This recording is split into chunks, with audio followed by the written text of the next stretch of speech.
person-endowed lecture since the pandemic began, and I'm thrilled to see everyone here and be starting with such an important topic and exciting speaker.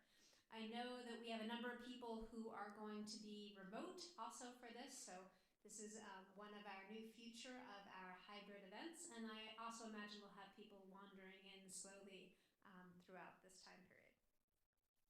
The lecture is named after Judge Battisti, who served on the U.S. District Court for the Northern District of Ohio for 33 years. Although not an alum, Judge Battisti was a great friend of this law school. He hired quite a few of our graduates as his law clerks, and indeed the lecture series came about largely because of the devotion of many of his clerks who helped endow the series. Do we have any of his clerks that are here today? So thank you so much. We have had an extraordinary array of distinguished lecturers in this series, both from the law and from other fields in which Judge Battisti had an abiding interest. Previous speakers have included Judges Leon Higginbotham and Nathaniel Jones, scholars such as Lee Bollinger, Diane Ravitch, and Douglas Massey, religious figures such as Sister Helen Prezan, civil rights leaders Julian Bond and Fred Gray, and two of Judge Battisti's former clerks, retired Judge Marilyn Shea Stoneham and Queens College President Frank Wu, just to name a few. To introduce this year's distinguished Battisti lecturer, I present my faculty colleague, Aisha Bell Hardaway.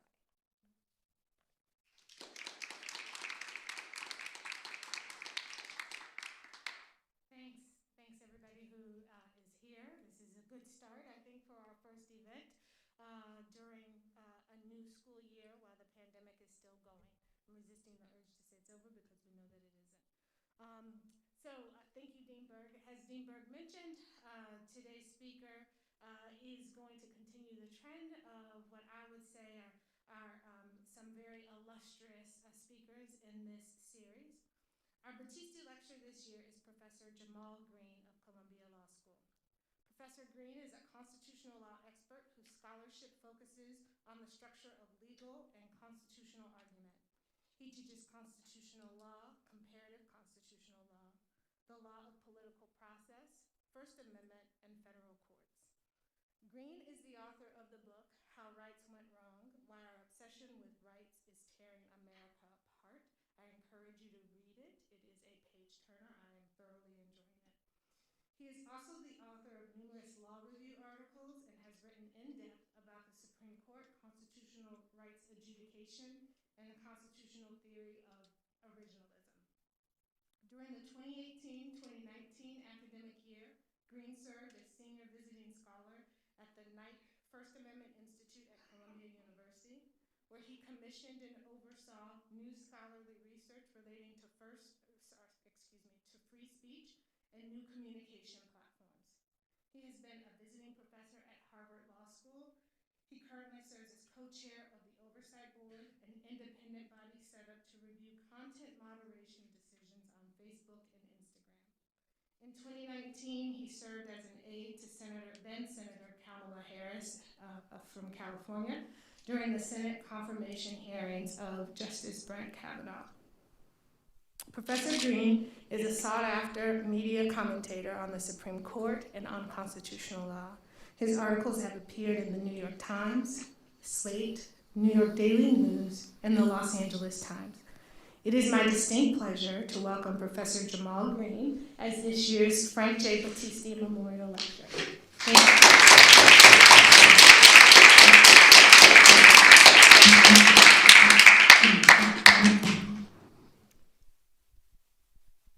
Thank you, Dean Berg. Thank you, Professor Hardaway. Thank you to all for coming to this event, especially in these times. It's a real honor to appear in person and to engage with people after so many months. I'm especially honored to be invited to speak as the Battisti lecturer. I, of course, didn't know Judge Battisti, but I've heard great things about him. What I want to talk about today is rights adjudication, and particularly rights adjudication in a constitutional democracy under conditions of radical pluralism. This is obviously something we talk about a lot in public law. It's something we talk about a lot in political theory. And the importance of equal rights in particular is a dominant theme within our constitutional discourse. I want to focus today on that phrase, equal rights, which rolls off the tongue, but its mellifluous tone masks a tension between the words equal and rights. I think that most of the conversation we have around rights adjudication misses something important in that tension between equal and rights, and therefore misses something important about the role of judges in a pluralistic democracy. To make the point, I hope, more clear, I will start with an example. This is an example that is very well known to German constitutional lawyers and to students of what in other constitutional systems is referred to as proportionality analysis. It may be less well known to many of you. In the early 1980s, the German, then West German Constitutional Court heard a case about feeding pigeons. A woman likes to feed pigeons in the public square. She argued that a local ordinance that forbid the feeding of pigeons violated the German Constitution, which is known as the Basic Law. She said that that ordinance that prevented pigeon feeding amounted to an infringement of what Germans call the free development of personality. This is the equivalent of what Americans would call substantive due process or autonomy rights. And that's something the Basic Law in Germany protects. It protects it explicitly. So how should a court think about a case like this? Now, to American students, to students of American law, to American legal education, how to think about a case like this will seem pretty obvious. The question in the case, on the way in which American lawyers tend to frame these things, is whether the Constitution protects a right to feed pigeons. This, in turn, is fundamentally a question of constitutional interpretation. The way to answer questions about constitutional interpretation is to explore whether the Constitution's language protects or has been read to protect this particular right or this particular kind of right, whether its text, its history, its structure, or its precedents suggest that the Constitution is best interpreted as protecting a right to feed pigeons. This will seem like an obvious form of analysis to American lawyers. And if the Constitution protects the right to feed pigeons, then the government should probably lose its case. If not, the government should almost certainly win its case. Now, mind you, viewing the question as primarily interpretive, right, is not something that just people on the right or just people who are originalists would use. It's basically the lens that all US trained lawyers tend to use. It's just that originalists might be more likely to focus on text and history. Non-originalists might be might place more weight on precedent or on the cases that the court has decided thus far. But the inquiry is interpretive under either lens. And under either lens, the answer to the question is clear. The text, history, structure, precedent of the US Constitution do not protect the right to feed pigeons. The claim would therefore be rejected unless the pigeon feeding ban is just completely and utterly arbitrary, which would be difficult to show. Now, the West German Constitutional Court, which got this case, analyzed the woman's claim in a quite different way. It held that there is a right to feed pigeons in a public square. Indeed, it held that there is a right to feed pigeons in a public square without very much analysis. The question wasn't whether feeding pigeons was deeply fundamental to all Germans, or was specifically mentioned in the text of the German Constitution, or was contemplated by the framers of the basic law, it was enough that the freedom to feed pigeons was deeply important to this woman.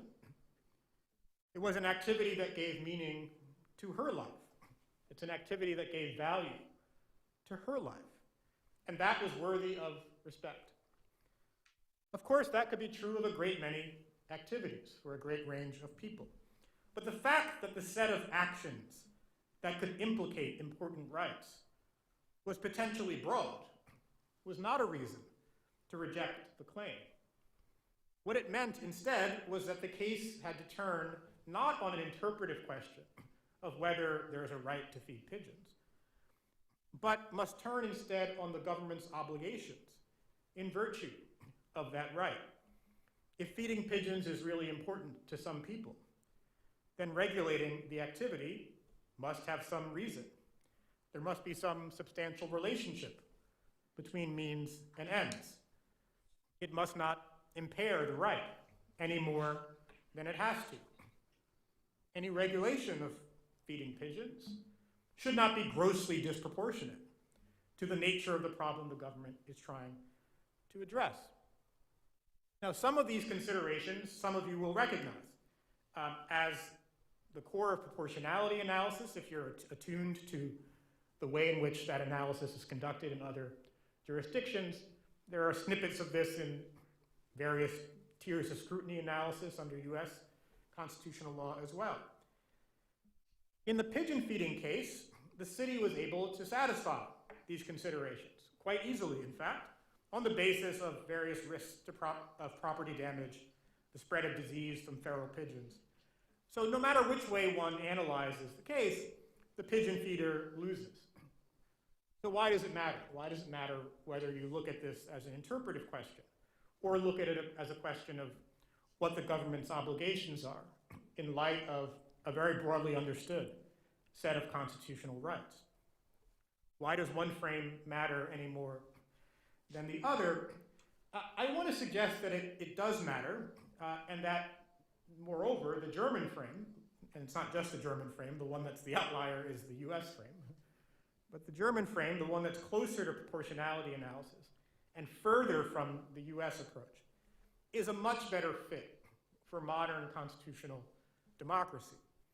And this is so because modern constitutional democracies face what I will call here in this room, but that I don't call it this in the book for reasons I can get into, and may be obvious, a rights epidemic.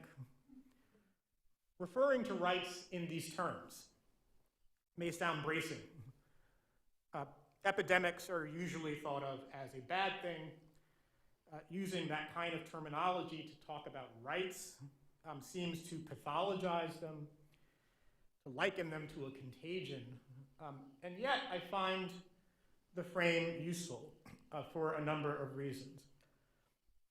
First, there's no reason to think of the advancement of rights per se as positive social goods. As both critical theorists and social conservatives have pointed out from very different perspectives, the proliferation of rights has the potential to be quite destructive of community. Free speech rights, gun rights provide ready examples. During the civil rights era, the case for segregated schools and buses and lunch counters was persistently framed in terms of rights. Second, the epidemic frame serves to emphasize the important point that rights are not something a community simply recognizes without reflection and care. Rights often, indeed constantly, come into conflict with other rights or with other public priorities. And so it's not enough just to recognize them. One also has to manage them. Institutions with the power to enforce rights need not just to develop tools of identification, but also need to develop instruments of administration. Rights represent an enormous political and bureaucratic challenge. They're not just a question of constitutional interpretation. A third reason for using this kind of epidemiological frame in this context is to emphasize that rights are part of the human condition, even as their enforcement can impose massive externalities on other people. They are intensely personal.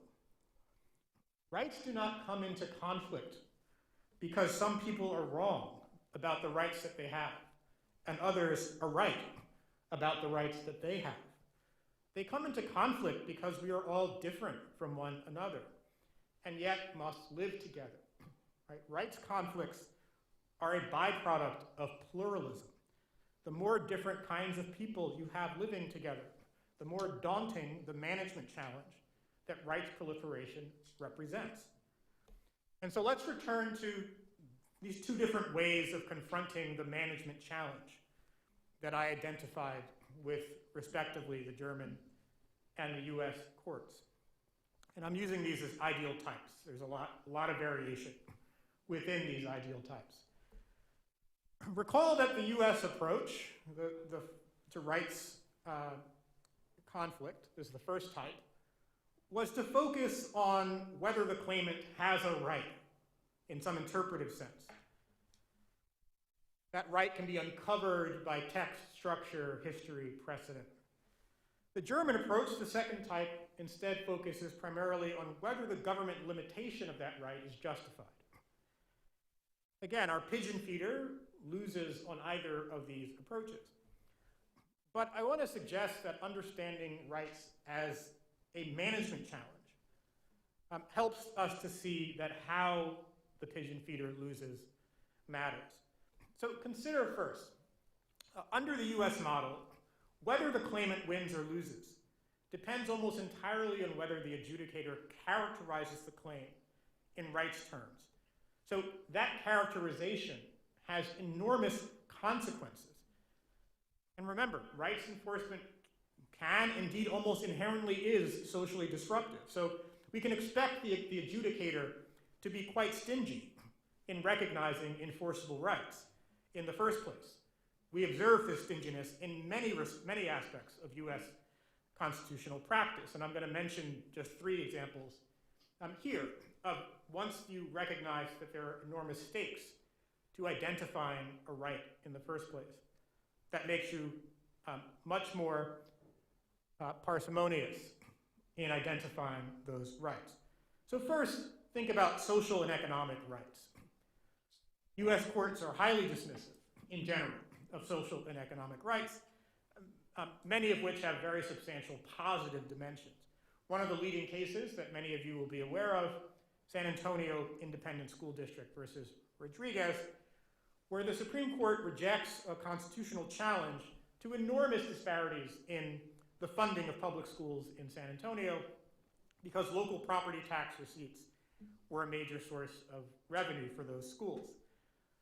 The court says, as Justice Powell in a 5-4 decision, the court says it's rejecting the claim in part because it would require courts to intervene in equalizing a number of other public services, including police and fire and hospital service.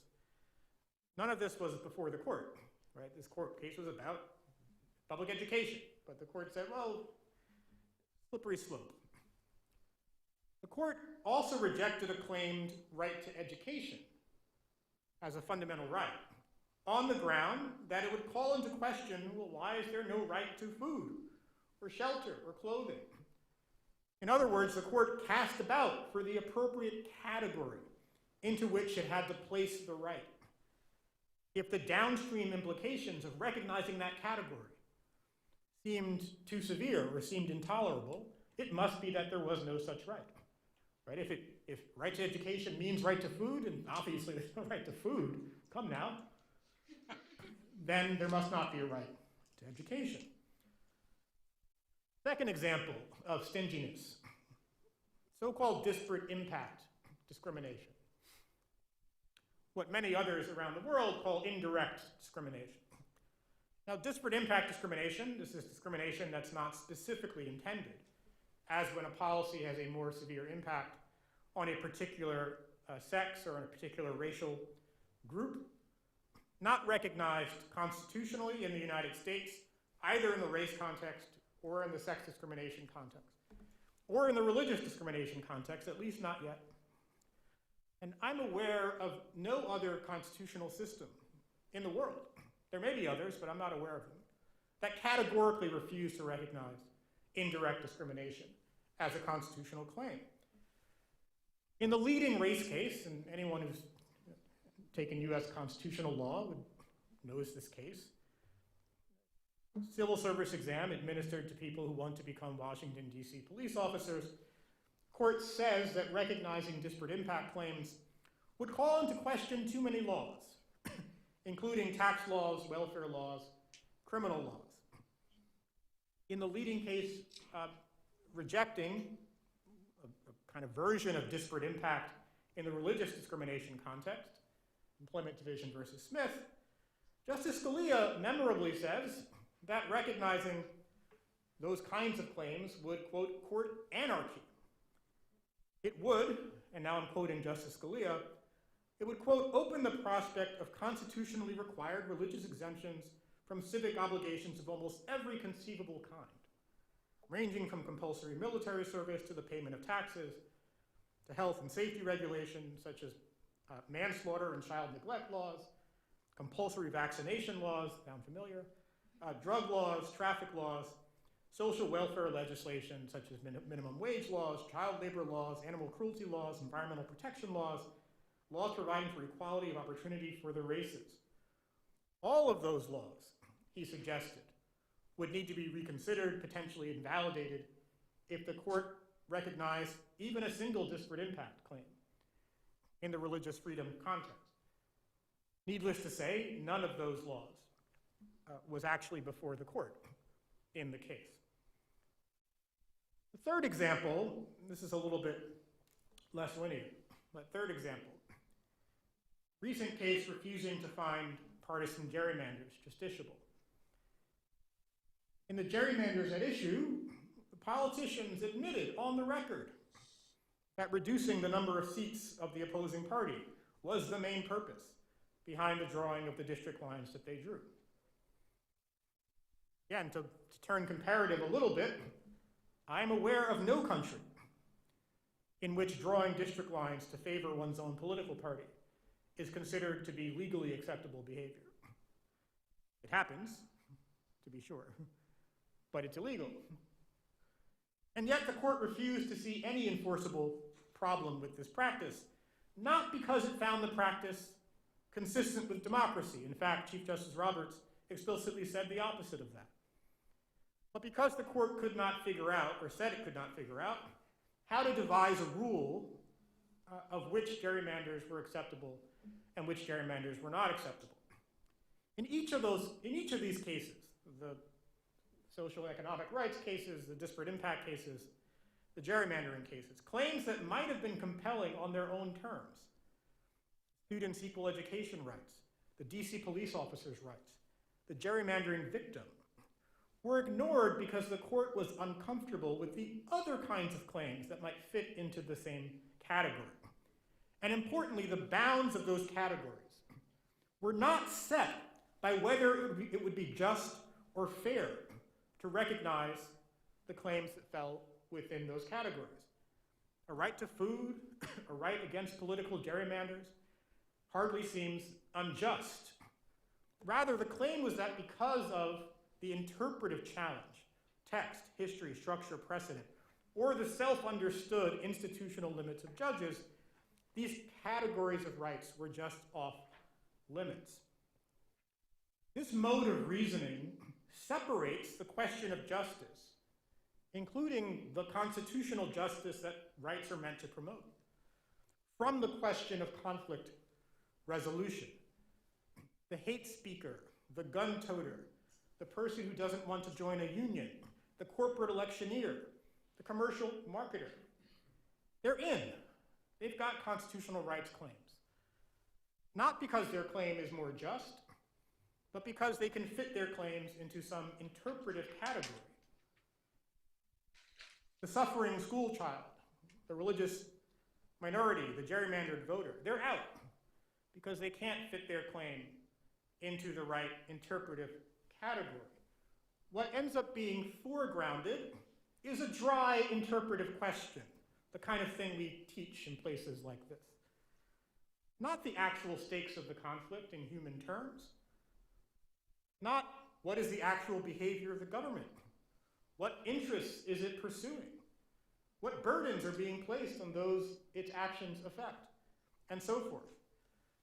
This approach prevents rights and justice from engaging with each other because it becomes a question of what the lawyers are saying about text or about the application of something called strict scrutiny.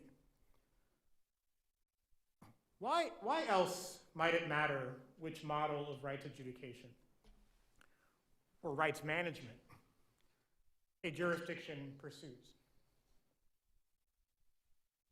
Well, the US model denies courts the resources for dealing with conflicts of rights.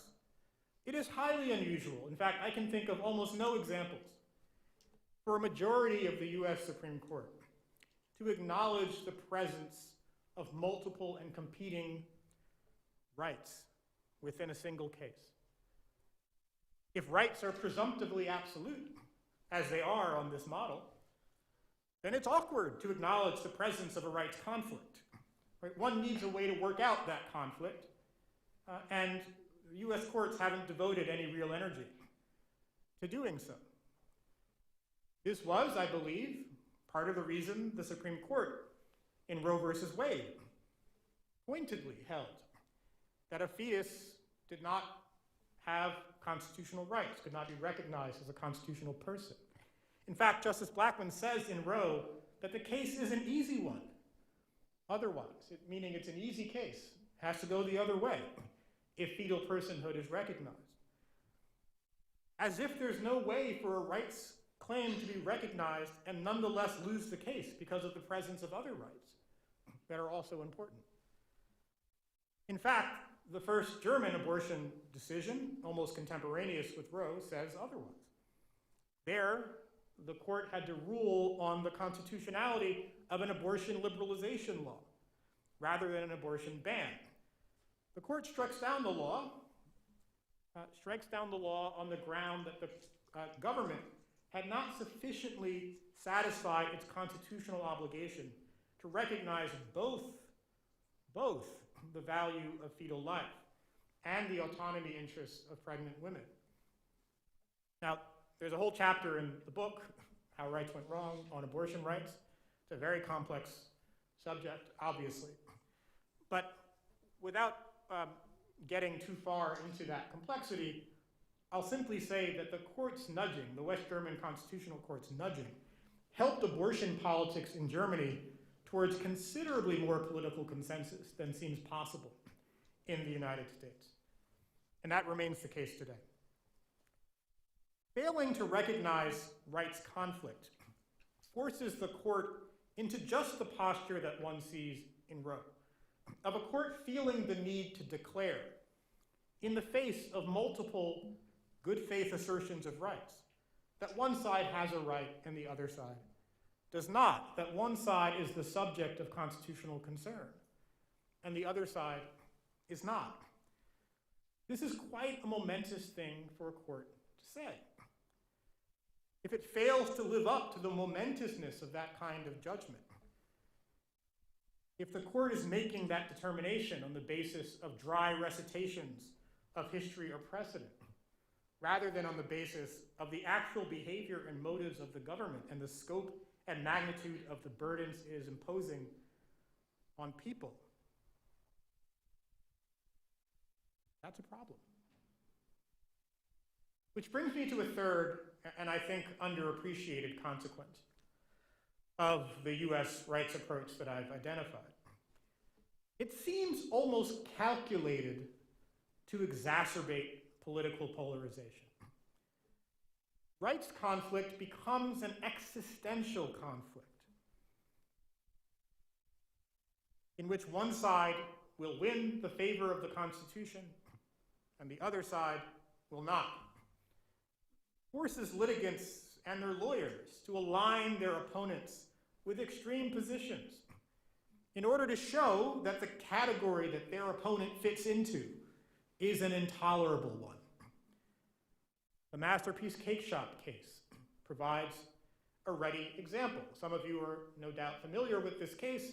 A baker in Colorado who refuses to bake an artisanal cake for a couple's same-sex wedding.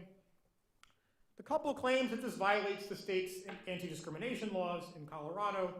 The baker says that applying those laws in this circumstance violates his freedom of speech. It actually originates as a freedom of religion claim and kind of evolves into a freedom of speech claim. Now, there's a lot that one can say about this case. It's a very interesting set of facts. But I want to focus for the moment on how the case was argued in court and publicly presented in the media and within public discourse. It's hard to see, but the two sides actually had a fair amount in common, if you dig quite deep into their legal arguments. Both sides in Masterpiece Cake Shop agreed that the state cannot compel someone to produce a work of art against that person's will. Both sides agreed that the fact that the artist operates a business that is open to the public, that sells art, doesn't change that fact. Government still can't compel in that context. Both sides agreed. Both sides agreed that art can be edible. Both sides agreed that this baker's cakes are artistic. Both sides also agreed that the freedom of speech that protects an artist does not permit that artist to discriminate against customers on the basis of their sexual orientation. Both sides agreed with all of those propositions. But what did they disagree about? You might ask. The disagreement was whether refusing to sell a cake for use in a same-sex wedding qualified as sexual orientation discrimination against customers, or whether it did not. You're in the business of making wedding cakes, and you don't produce cakes for same-sex weddings. Functionally speaking, you're going to discriminate against your customers on the basis of their sexual orientation. On the other hand, the baker said, I don't care what my customer's sexual orientation is.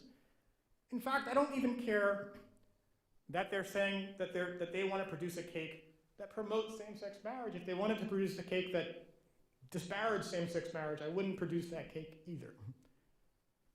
And so that's the disagreement. Does this count? It's really a question of Colorado anti-discrimination law, right? This is really a state law question. That was what they disagreed about. And that's actually a pretty narrow disagreement and pretty broad agreement. A court focused on rights management rather than just rights recognition might wish to highlight that broad agreement in order to produce a just outcome in the case. Maybe, for example, the baker could hire a sous chef to bake the cake. What happened instead?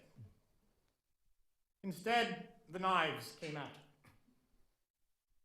At oral argument, Justice Gorsuch asked the ACLU's lawyer whether the Colorado law would require a baker to sell a cake with a cross on it to a member of the Ku Klux Klan. Justice Alito asked the state solicitor general whether the law could force the baker to provide a cake honoring the anniversary of Kristallnacht, an important moment in the Nazi persecution of German Jews. Justice Breyer and Justice Kagan both compared Masterpiece Cake Shop to Ollie's Barbecue, the whites-only Alabama restaurant that challenged the public accommodation provisions of the Civil Rights Act of 1964. The briefs by both the parties and the amici are likewise littered with slippery slope arguments designed to show the dystopian universe that the other side's position would invite.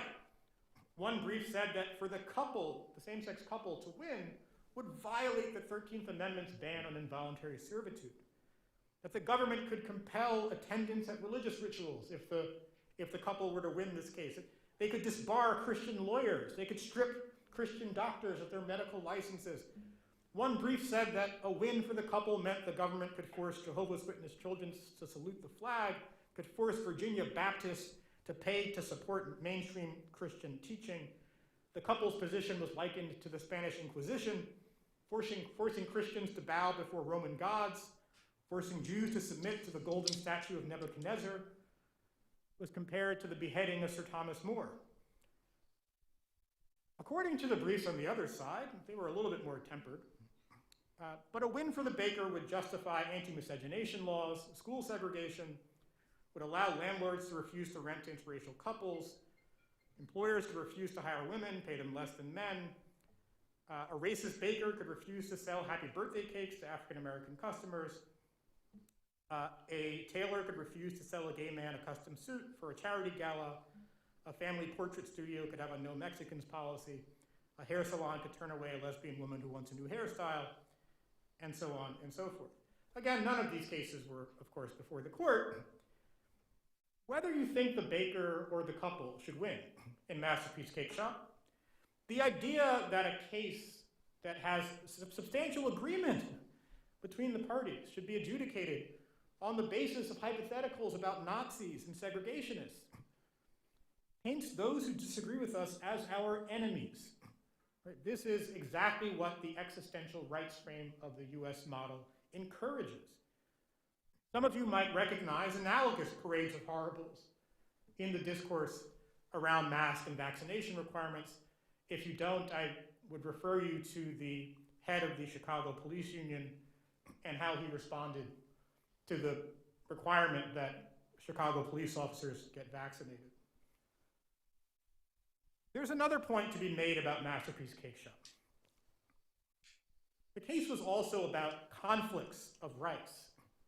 Right? The rights of the baker were on one side, the equality rights of the same-sex couple were on the other. And they were in tension with each other. But notice that the form in which the couple's rights takes is not a claim brought to a court, but is a state law. Americans are accustomed to thinking of rights as something that judges recognize against the state. But there's no reason this should always be so, and there's no reason this should usually be so. Rights are also something that representative political institutions recognize. Indeed, I would suggest that this is the usual, predominant way in which rights are identified and enforced. Part of the reason this can be hard to see is that viewing rights recognition as primarily an interpretive question judicializes rights discourse. Judges are trained to examine text and constitutional history and constitutional structure and the forms of judicial precedent. They become the high priests of constitutional rights. Other forms of political behavior are separate and apart and not to be trusted. When it comes to rights, lawyers and judges are privileged. The rest of us simply await their pronouncements, as many did at midnight a couple of nights ago. This posture has some unfortunate consequences, maybe most damaging.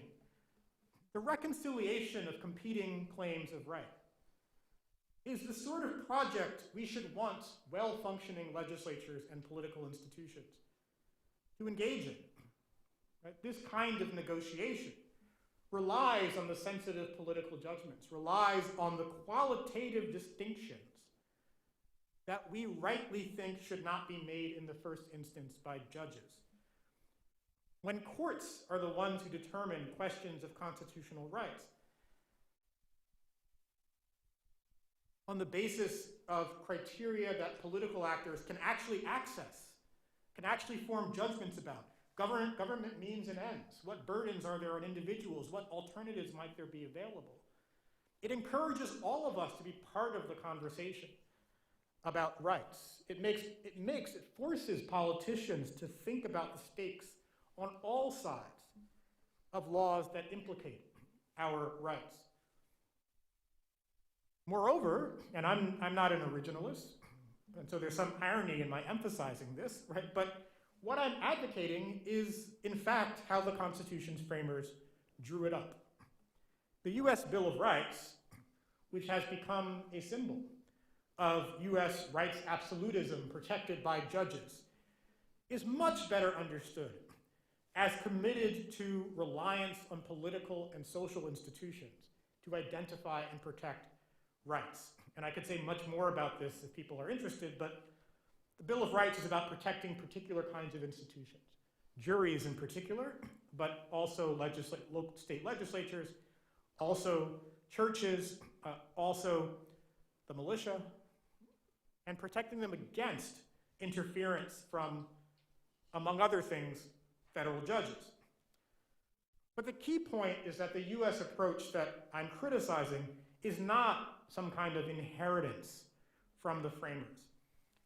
It's in fact a highly contingent artifact of the 1960s and 1970s, a period in which an explosion of rights claims to sexual freedom, the women's rights movement, criminal justice claims, welfare rights, free speech claims took on a very different cast in the 1960s. Second generation civil rights claims. They forced the court to choose which approach to take. It could not simply rely on two different categories. So privileged rights like the right against racial discrimination or non-privileged rights like the ones at issue in cases like Lochner versus New York. You needed to have more categories. And the court was chastened by its historical experience with the Lochner era, when it was criticized for employing a balancing approach to rights. And so the court chooses to maintain a kind of categorical approach to rights protection. That approach, that categorical approach, cannot be sustained in a rights-saturated environment like the one that we have today. It forces judges to make too many interpretive choices. The last thing I'll say before I turn to questions is that this is not a utopian project, and judicial review is not utopian. There is no ideal form of judicial review, just as there's no ideal form of political arrangement. Even the best forms are going to get lots of things wrong. They're going to result in errors in judgment, in unadministrable constitutional schemes, social experiments that go awry. Part of the overarching point that I want to make is that judging is a human endeavor. We should try to design institutions that are well suited to respond to flaws in human judgment, to flaws in human wisdom, the epistemic challenges of human problem solving. The US approach assumes too much about the ability of judges to make consequential and far-reaching claims about the rights that people have and the rights that they do not have. The alternative to that is not some kind of perfect adjudication. The alternative to that is a highly imperfect form of adjudication, but one that recognizes its imperfections and therefore insists on asking the right questions, on forcing the political branches to ask the right questions about the state's actions. Why did it act? On what assumptions? Are those assumptions correct?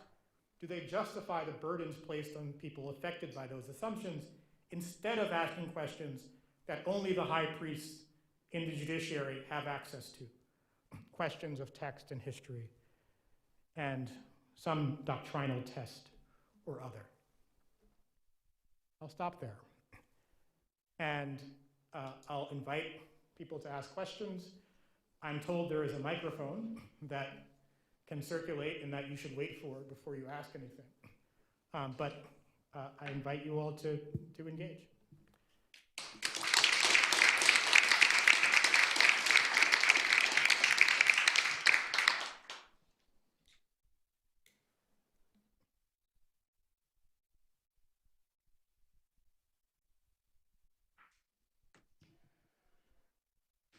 Professor Green, this raises some really important questions, but let me come back to the examples that you gave.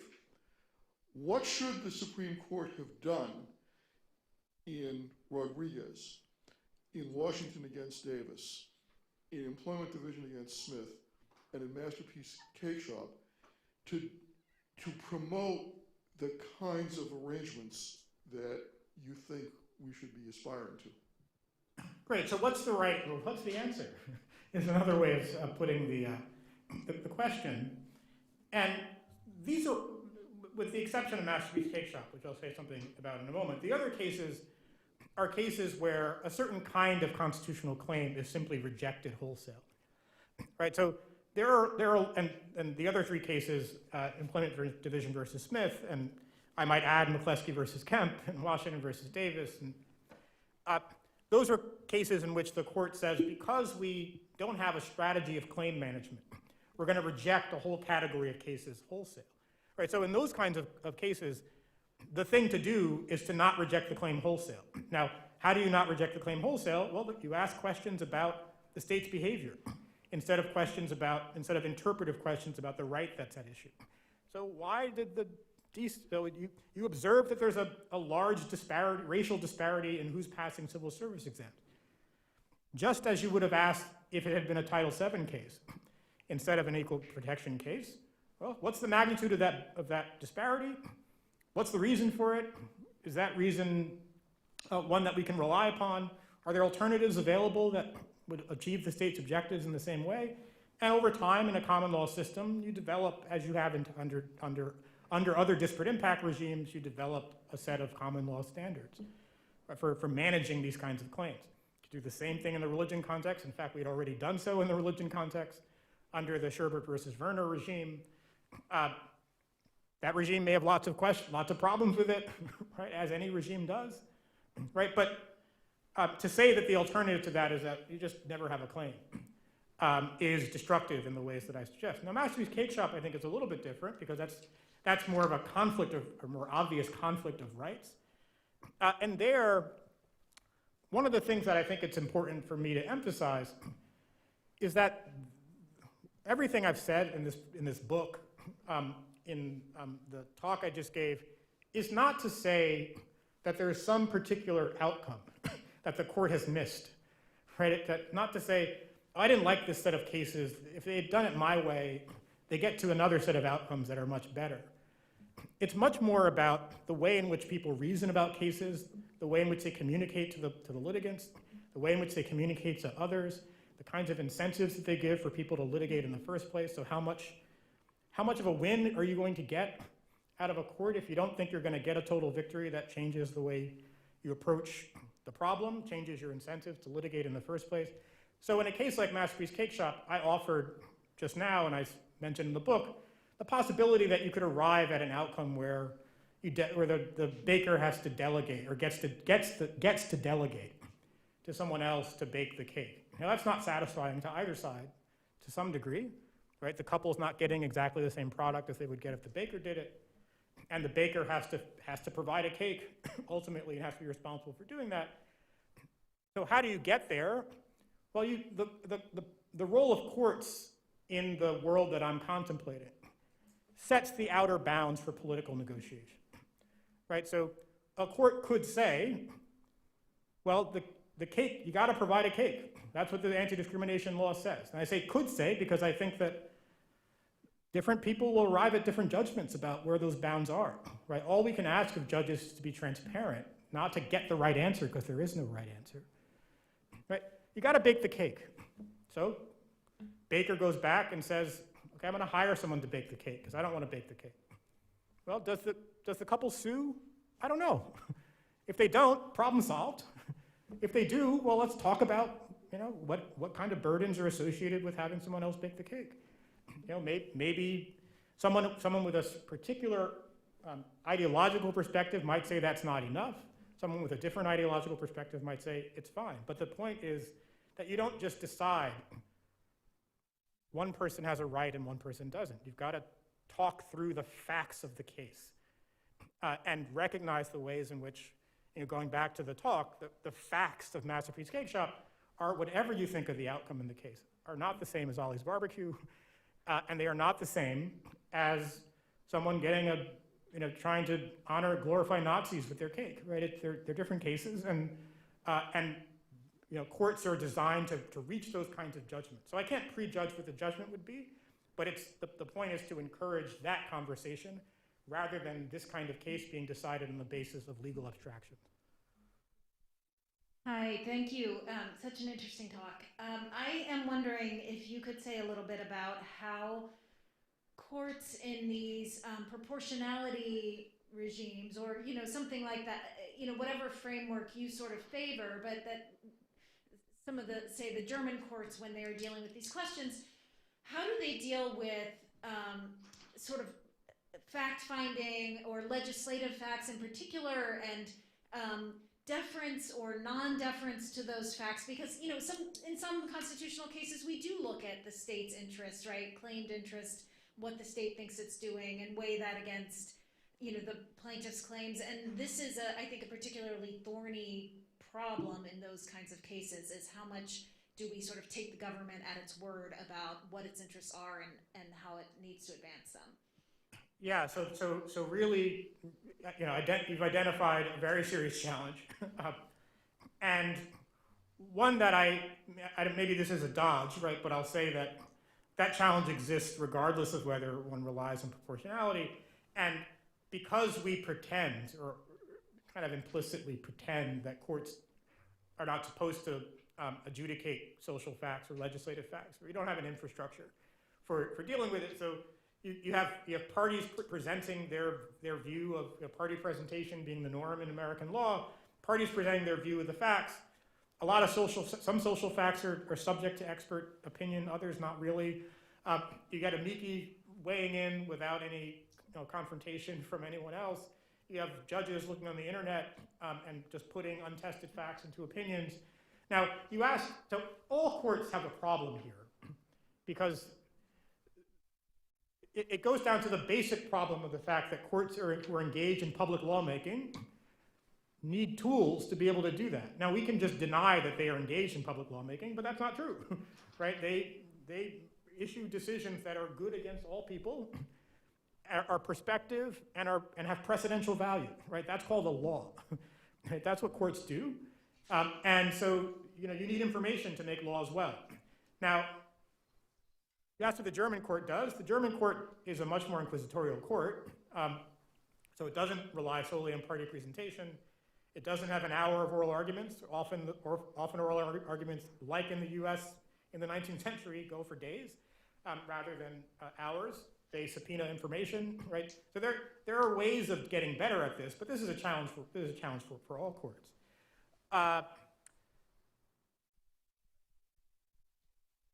I think that a well-practiced proportionality regime would also entail certain other changes to the way courts go about doing things. And some of them I've already mentioned.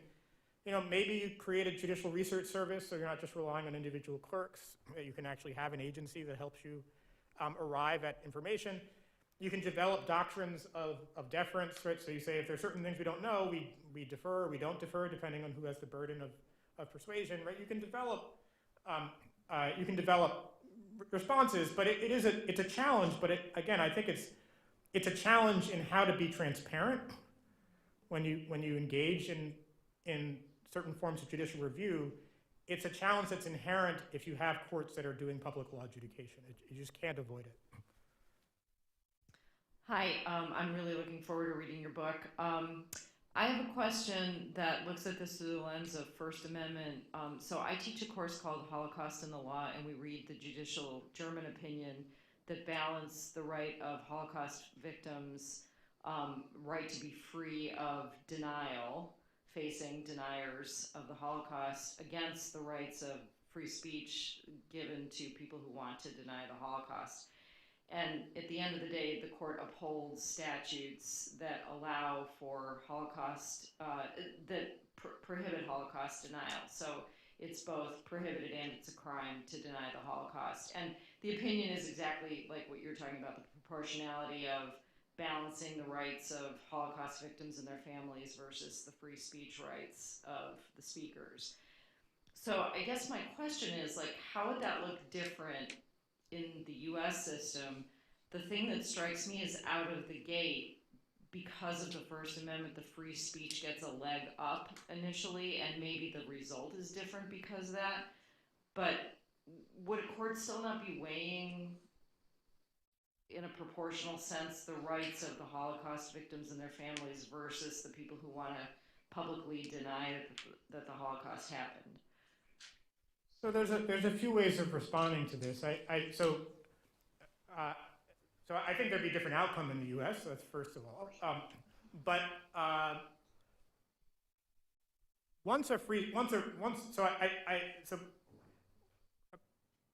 There is lots of balancing that happens in U.S. law. Lots of balancing that happens in U.S. constitutional law. It's very easy to identify where balancing happens and where it doesn't.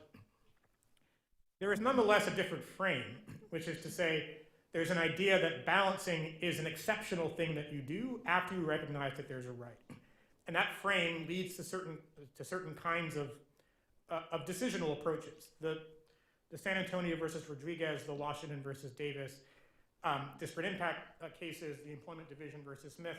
And the book has lots of examples of ways in which certain forms of analysis are cut off before we even get to them, because you decide whether there's a right or whether there isn't a right. So the frame of thinking about balancing as exceptional versus inherent affects what you decide is a right in the first place. So that's a way in which I think this does matter quite a lot. But the other point is, the way the German court would understand a claim of the sort that you mentioned is to say, so there's a difference between saying, okay, there's a right. Litigant has approached me, there's a right here, and I've identified free speech as a right. So I've identified a right, and so let's figure out if the government can nonetheless justify and show us, what's really so important here. As opposed to looking at the case more holistically, right, which is to say, a case like this is a case about certain kinds of values that the government's trying to pursue. Now, I don't want to valorize the German Constitutional Court, right? I don't agree with everything the German Constitutional Court does. There's a lot that you can't translate into the U.S. context. I actually talk about the Canadian court more because there are more parallels there. But the idea that in a case that gets to the court that involves a democratic decision made by a legislature, that part of the court's job is to understand the constitutional value of what the legislature has done, and not just to understand what the legislature has done as violating someone's rights, is a very important distinction that I think affects the way people think about cases and analyze cases. We're just so unaccustomed, right, to thinking that if you pass a vaccine requirement, that you're protecting people's public health, and that's something that they have every right to understand in rights terms. Doesn't mean they should win their case, but also doesn't mean that the objector should win their case, right? It's a question. It is inevitably a question of balance, and so you need to figure out some infrastructure for conducting that balance, rather than to will it away in these kinds of formalistic ways.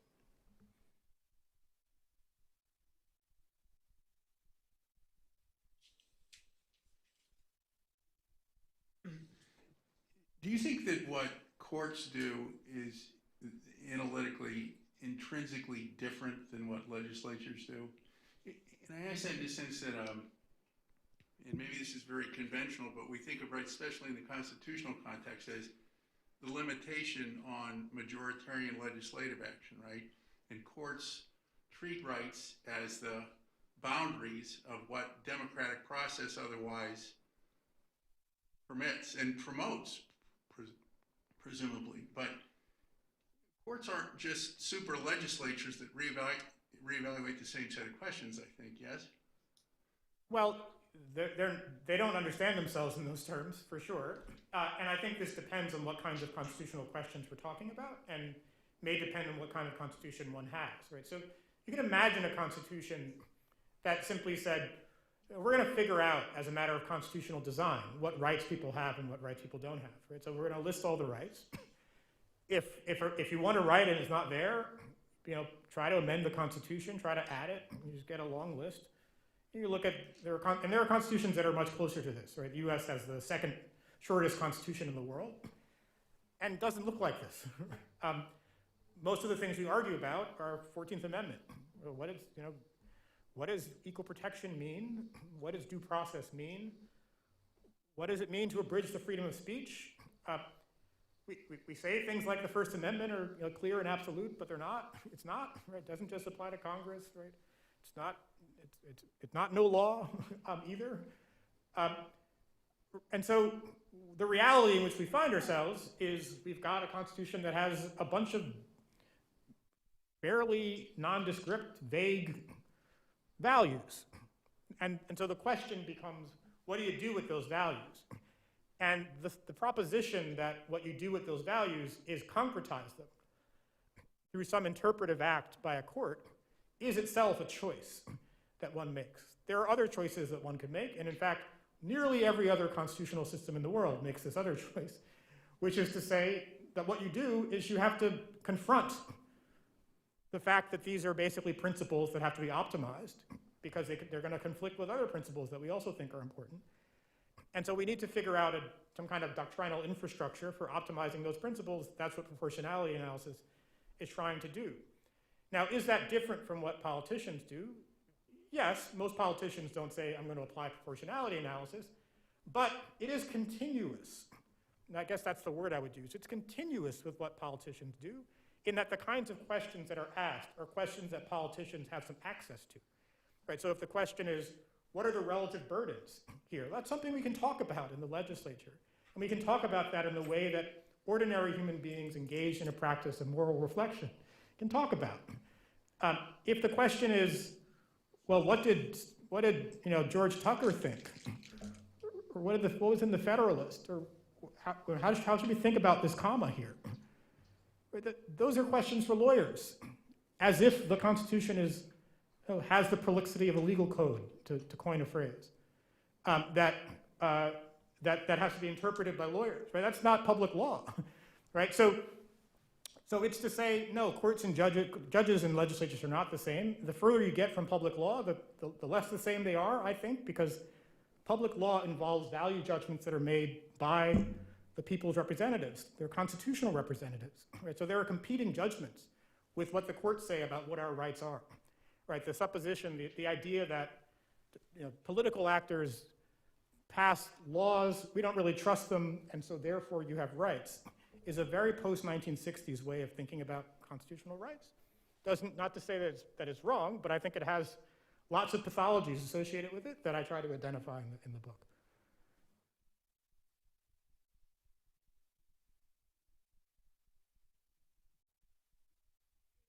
Last question. We're 6 minutes over, but I'm going to allow it. And then I want to be respectful of everyone's time, so this will be our final question. Then hopefully it's a good one. So in your book and in your talk, you talk a lot about how we use rights as substantive trumps, right? If I'm the one with the right, I win, and if I'm not, I lose. One of the other functions that rights play in public law is determining who actually gets to bring their case before the court in the first place. And I'm wondering if you would kind of extend your analysis to how we think about Article 3, how we think about standing, how we think about who gets to claim the court's attention in the first place, and does that inform the way we should think about, hypothetically, statutes that criminalize activity but then delegate enforcement of that to purely private individuals who may have no connection, or let alone knowledge of the alleged unlawful conduct? So I guess I would say a couple of things, and it is a good question, and it's one that I think requires more than negative 6 minutes to answer. Yes, I think so. First of all, substantively, if you recognize, so what I'm basically saying is, I would like there to be more constitutional rights recognized, but there be more limitations on them. And one implication, that's a simplified version of what I've said. One implication of that means there's more people showing up in court. One potential implication of that, and this is where one of the dangers that are identified in traditional arguments about standing, is you'll get chaos at the lower courts. Part of the problem with and I'm here. This is a self-criticism, right? So part of the problem with proportionality analysis in the U.S. system is we have so much decentralized constitutional jurisdiction. You got all these courts all over the place doing all kinds of stuff. So that's a legitimate concern, a legitimate criticism. My kind of value is not to rely on abstractions, right? So if it is the case, right, we have to rely on human judgment. That's impossible to avoid. If it's the case that there's chaos, then you need to do something about the chaos, right? And so if that requires imposing certain kinds of rules, putting up certain standing barriers and so forth, so be it. But that should be based on a judgment about actual chaos and not a prediction. So yes, and as I said, Canada is the closest analogy to what I'm interested in. There's no chaos there. You work it out over time. You referred to the Texas law, right? Again, I'm not a huge fan of formalisms, and there are many examples of courts, including the U.S. Supreme Court, deciding that because of the consequences of engaging in certain kinds of formalisms, they will abandon those formalisms. Now, usually that happens in periods of high crisis, right? So there was 1 million civil rights cases in the 1960s that do versions of this. So if the question is, what does Judge Jamal Green do? Well, that depends on my own assessment of the burdens involved here, as opposed to depending on some kind of formalism about which defendants could be sued or something, right? So again, I can't tell you the outcome. I mean, I'll tell you over dinner what my personal outcome would be, but I'm willing to tolerate that different judges are going to reach different outcomes in different cases, as they do as under the status quo. But I would like them to do so in ways in which they openly talk about the values at stake, rather than pretend as though those values are something that is some kind of technical legal question when they're not. Hopefully you guys understand why I think the book is a page turner. Thank you so much for your time. Thank you. Thank you.